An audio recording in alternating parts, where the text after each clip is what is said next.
I'm back. So, real quick, I did not know I was sitting directly across from celebrities. I couldn't even begin to tell you how many times me and my roommates were feeling homesick and we said, man, I really want some food from the home. Let's go to Mama Dip's. I know we can get some good food. Because a lot of people don't know is, it's amazing how much I could relate to a lot of the things that you were saying, because a lot of classical Southern food, people don't really know all of its indigenous influence. I mean, just some of the things that, are the hallmarks of Southern food are indigenous plants, and a lot of those are indigenous North Carolinian plants. Things like pumpkins, tomatoes, potatoes, squash, butter beans.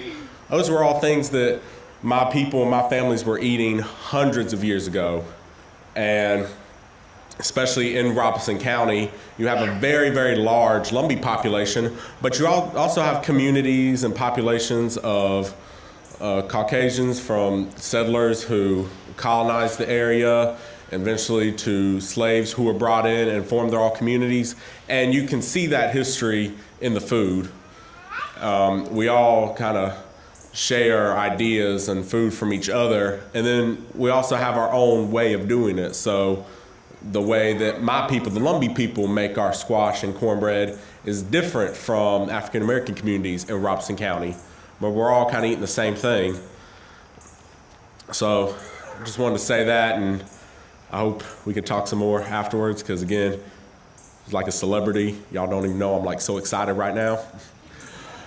But to just give one more example while I'm up here about beyond food, just about how the environment and geography as a whole can again shape many aspects of culture, especially my people's, is again through our art.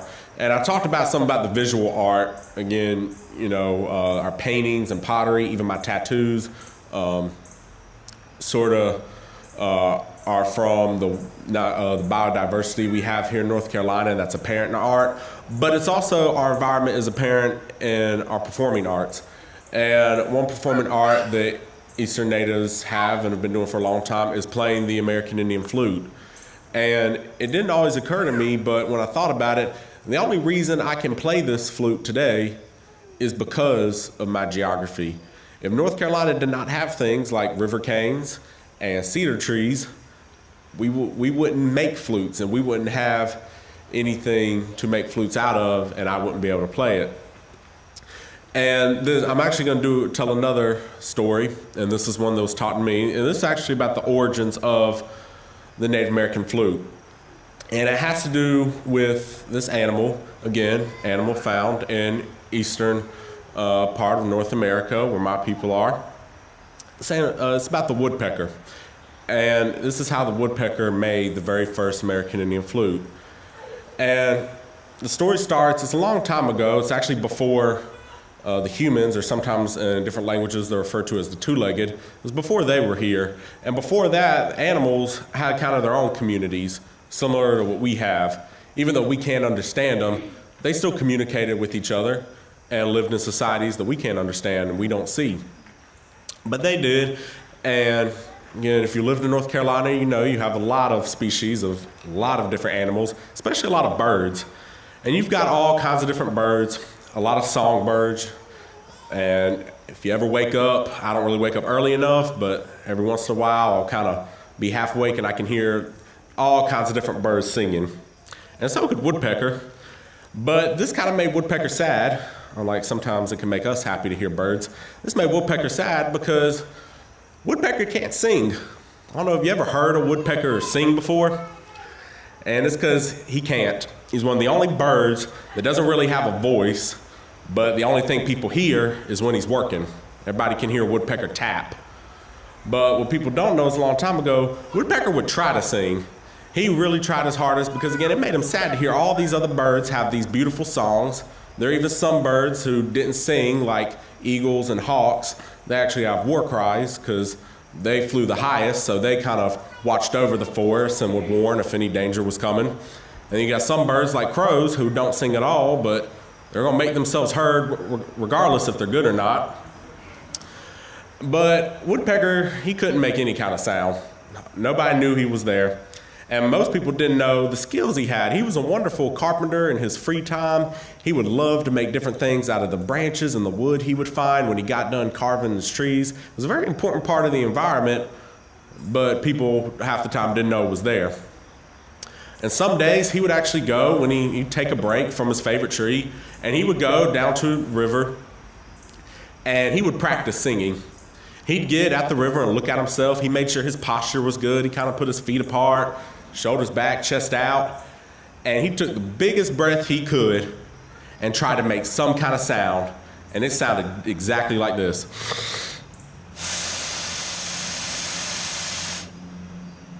He thought maybe he wasn't doing something right, so he made sure his feet were apart, put his chest out. He took a really big breath. That's about all he got out of his voice. So he would walk back with his head down, pretty sad. Again, some of the animals would even try to step on him, but he couldn't say anything. And this went on for a few days. He would practice and practice, and he wasn't getting anywhere. But every morning, he heard,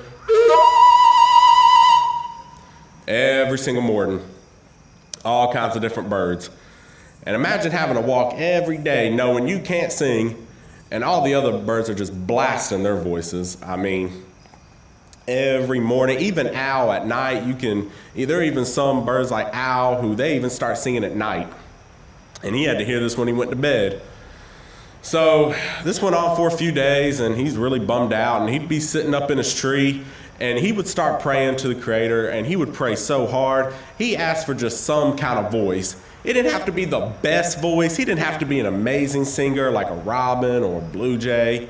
He wanted to be a little bit better than crow, but he's not very picky.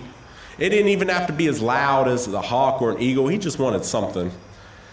And a lot of times what we figure out is when you ask the Creator for things, sometimes he answers our questions in different ways.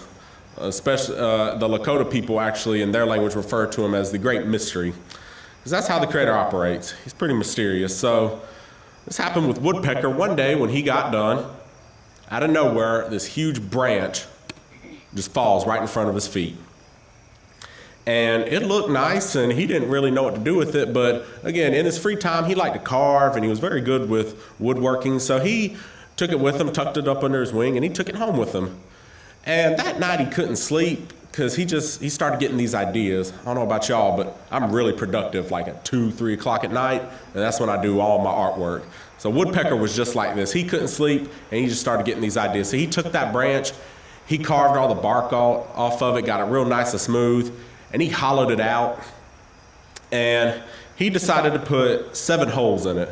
7's an important number. It pops up a lot in American Indian culture. He put 7 holes. He put one at the top to represent the center, 2 more to represent the up and down, and then the other 4 to represent the 4 directions, north, south, east, and west. And he carved, you can't see it on this flute, but I have another example. He actually carved a beak out of it and kind of make it look like him. Again, this was his artwork. He was putting a signature on it. So some flutes you'll see have bird beaks carved in, and they're actually woodpecker beaks. And at the time, there really weren't a whole lot of instruments around. There was a rattle and a drum, but there wasn't a flute yet. So he made this, and he didn't even know what it was, but it looked nice. So he would carry it with him. And like I said, he'd tuck it right up under his wing, and he'd be really high in these trees carving. And one day it was very windy, and out of nowhere, a huge gust of wind flew right by, and it went right into this hollowed part of this bird's instrument up under his wing. And he had it closed to where all the holes were closed. And when that wind blew through it, it sounded just like this.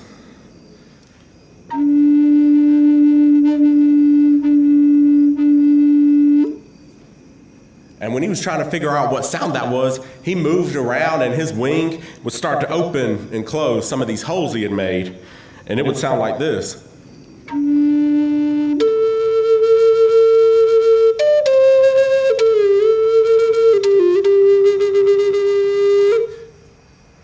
And right when that happened, every animal in the forest who could hear it stopped what they were doing. And everybody tried to figure out what kind of bird made that new song. It was something they had never heard before. It didn't sound like a lot of the songbirds who sing in the morning. It didn't sound like an eagle or a hawk. Everybody kind of knew it wasn't crow. And eventually somebody said, well, what's that woodpecker's got? He made a new instrument.